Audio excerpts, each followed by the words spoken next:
Good evening, everybody. As Skylar said, I'm the program manager for the South Okanagan Similkameen Conservation Program.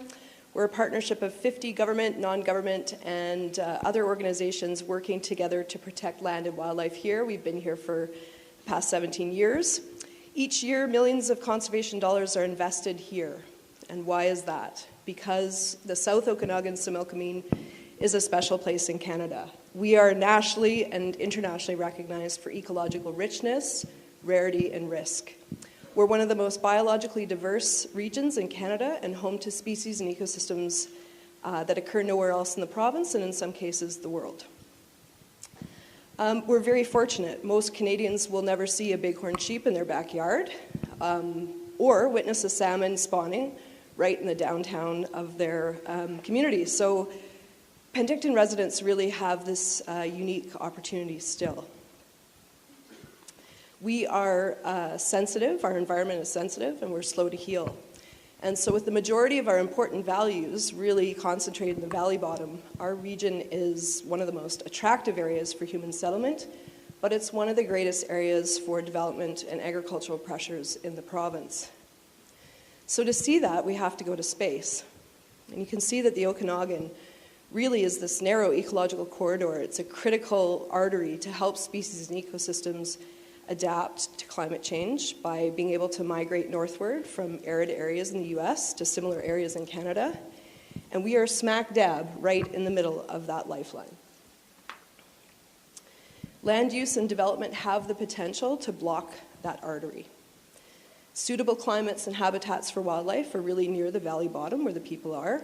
And if we don't plan for corridors, that connection north-south of us will be broken and we'll really risk losing the diversity of nature that makes us really unique and special. Our landscapes are the result of really special geologic and glacial history of the South Okanagan, and that creates our unique ecosystems and species that call this place home. We've lost between 50 and 70% of the bunchgrass and shrub steppe habitats to development and land use in the valley bottom. You don't have to love rattlesnakes to care about nature, but every single one of us wants affordable and healthy food, clean air, safe and abundant water for our families. Biodiversity and a healthy environment provide ecosystems services like these and more to people every single day for free. Penticton's pillar of our economy really is deeply linked to water. Making sure that ecosystems are strong in the face of climate change is going to help to protect these water resources. They're going to support our property values. They're going to ensure that we maintain attractive places for people to visit and play and work and invest. Nothing can live without water, including us. Almost all wildlife depend on riparian areas for some part of their life cycle. And where you are sitting right now was a complex of wetlands and riparian habitats. 85% of the wetlands in the South Okanagan have been lost to development, and there's only 3% of our riparian areas left. Most of the water features that remain here are highly degraded, so we see slivers of wetlands and lake shores and oxbows. Okanagan River channelized, Penticton Creek a concrete chute. These are the systems that are meant to purify and recharge our water, buffer us from our flooding, and bring salmon thousands of miles home. Healthy soils, affordable food, wine, ranching, forestry, all of these things are supported by nature. Some things like pollination can be helped along by us, but we know that these engineered solutions are less effective, and in the long run, they're probably unlikely to support us. Penticton's current OCP has guidance to protect the environment, and this guidance has supported various efforts, including leadership to restore Penticton Creek, bringing benefits of flood protection and fish habitat and cleaner water to the community. Well, that could be a disaster.